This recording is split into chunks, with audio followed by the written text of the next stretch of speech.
Having sexual intercourse with a girl less than 16 years. I suppose I am correct.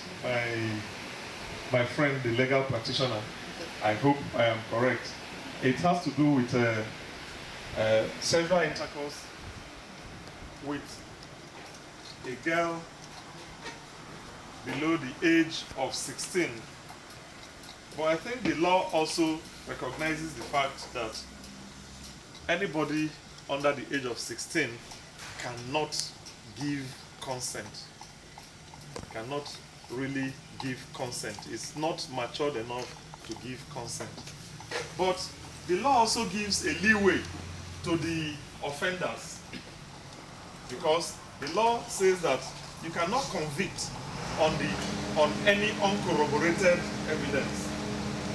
It also gives another leeway that if there is reasonable ground for you to believe that the person you have defiled is above 16 years, it is a defense that our defense counsels have capitalized on to free many of the few cases which eventually end up in courts. There are many other things that sexual offenses differ from country to country. From a homosexual activities are illegal in Nigeria, whereas they are very normal in many other countries of the world. Religious.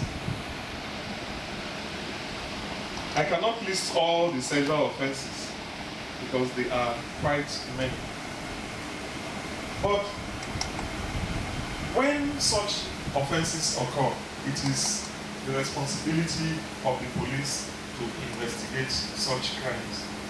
And what happens is that a report is made to the police. The police takes statements, makes arrests if it is possible, and sends the victims to us. Us means the doctors. And as a pathologist, I think I am in a better position to go into such cases, being a medical legal practitioner. There are other doctors that handle such cases too, especially in the teaching hospital and the central hospital in Benin. And what we look out for when we examine, when such people are brought before us, is we first listen to the story from the victim, or if the victim is too small to relate the story, from the guardian or parents who have come with them.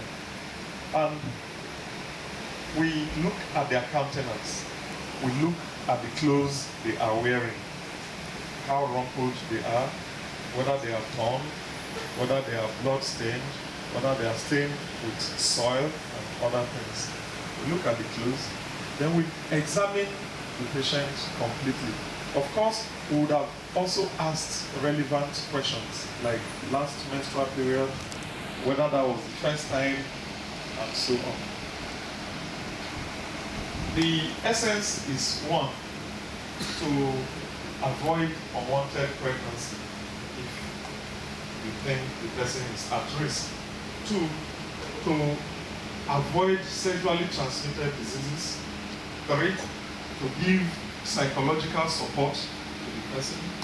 And four, to help get evidence to link the assailant with the crime, because that is the area that the police is interested in. So you see that a lot actually falls on us.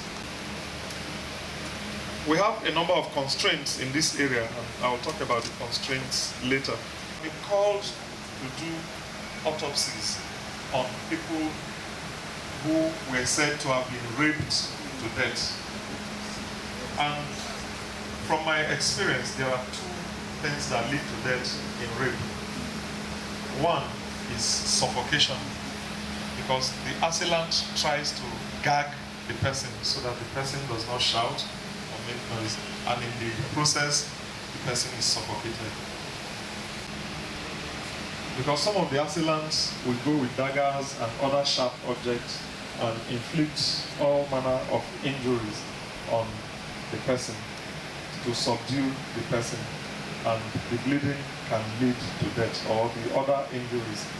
I've also seen a case in which there were plenty tears in the private part of the victim, and the victim bled for a long time and eventually died from that. So those are the causes of death that we see in cases of rape. But I must tell you that deaths from rape are very rare.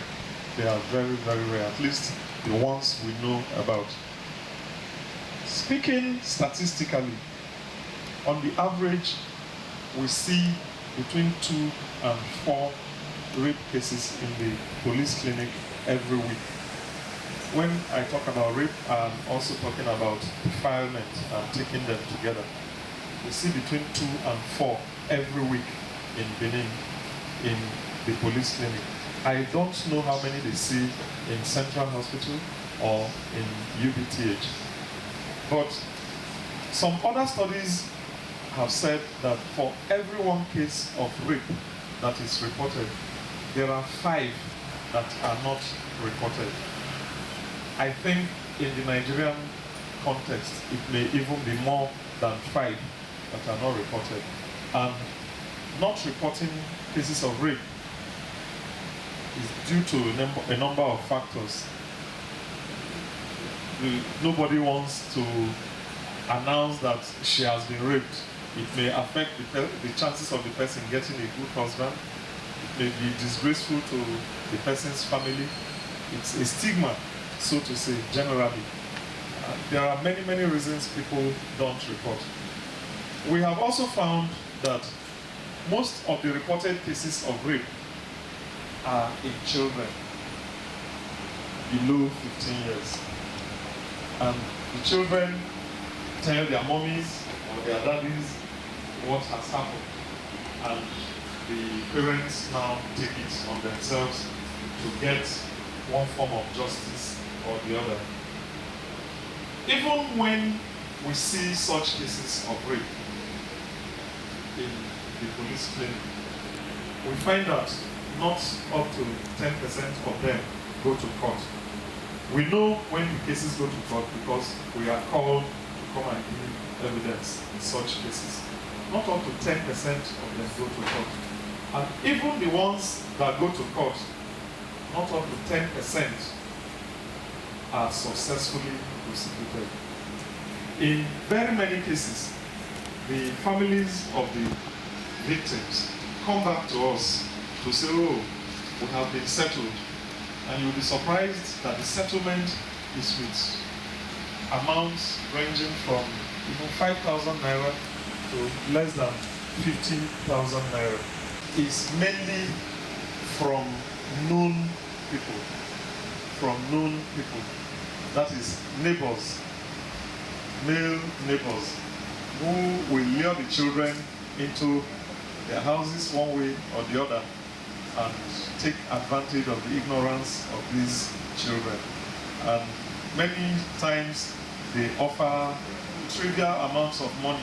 Go and buy biscuits, go and buy sweets, and they use that to lure the girls into their houses. Investigating rape cases by the police in Nigeria is a very difficult thing because we do not have the facilities to investigate rape cases properly. When I talk about facilities, I'm talking about the personnel, the training, and the equipment. As a doctor, I know the things I am supposed to do in every rape case. I am supposed to interview the patient. I'm supposed to examine the patient. I'm supposed to run some tests on the patient. And these tests are first to confirm whether there was any sexual intercourse at all. Whether there was any sexual intercourse. That, luckily for us, is a little bit simple because if you take the vaginal fluid and look at it under the microscope, in rape that happened within 48 hours, you can see living or dead spermatozoa. So if you see spermatozoa, it is evidence of sexual intercourse. But sexual intercourse is just one thing. Now, who did it is another thing. Even if you do not find spermatozoa, maybe because of the time lapse, there are other tests you can still carry out. There is the test we call prostatic acid phosphatase, which is a constituent of sperm, which if you find in a woman's vaginal fluid, tells you that the woman has had sexual intercourse in the past 1 week. Get with more advanced equipment, but those equipment are not available easily in this environment. You can get them in Lagos from some research institutes, but they are not available in Benin. If you find a man's DNA in another girl's vagina, the man has some explanations to give. How come his DNA is found inside another person's vagina? So, if we have that facility, our problems are half solved. But unfortunately, for reasons that I cannot understand, we do not have DNA in Nigeria. All the DNA tests we do in Nigeria, it is only the samples that we take from Nigeria. They are flown to South Africa or some other countries, and after 2 weeks, the results are brought back to us. And in legal terms, that is a very big problem. Yes, it is a very, very big problem, because many courts will reject it. Any court that wants to reject that type of evidence will reject it outright, and there is nothing anybody can do about it. So it's a big problem, and I think it is something this forum has to look into, because I'm aware that the PCR machine for doing the DNA costs less than 10 million naira. So why can't we have a PCR machine in every hospital in Nigeria? I still don't understand why. In occasions, we don't even see the assailant. But even if you don't find the assailant, we can store the DNA evidence for a future date. The person, rapists are habitual people. They will do it again. If they've done it on one occasion, they will do it again. And if you catch such people, you can now go back and check the DNA on all. And with that, you can actually say how many people the person has raped in the past. But these are, in our environment, theories. They are theoretical. If I now take a swab from a raped girl, how am I going to store it? Where am I going to store it? When are we sure we will have DNA to work on? So it's a big problem. Who did it? How are you sure it is this particular person that had that intercourse with the girl? Because most of the time we stop at the level of, oh yes, this girl had a recent sexual intercourse. We saw sperm. And that means she must have had sex 2 days ago. It is really not our fault per se. It is the level of our technology.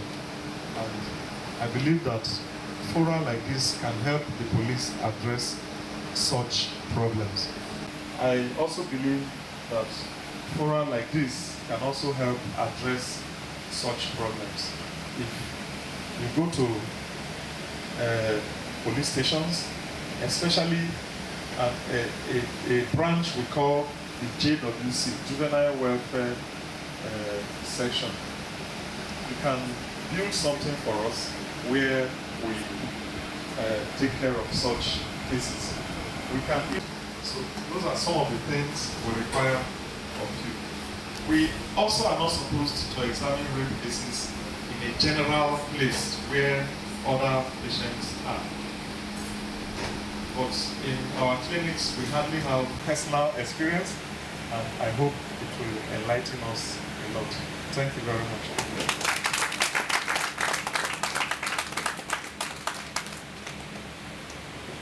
Officer, because when I called you that you are a crime buster, many people thought I was exaggerating. You have indeed given us vivid accounts of how rape cases are discovered and how we can provide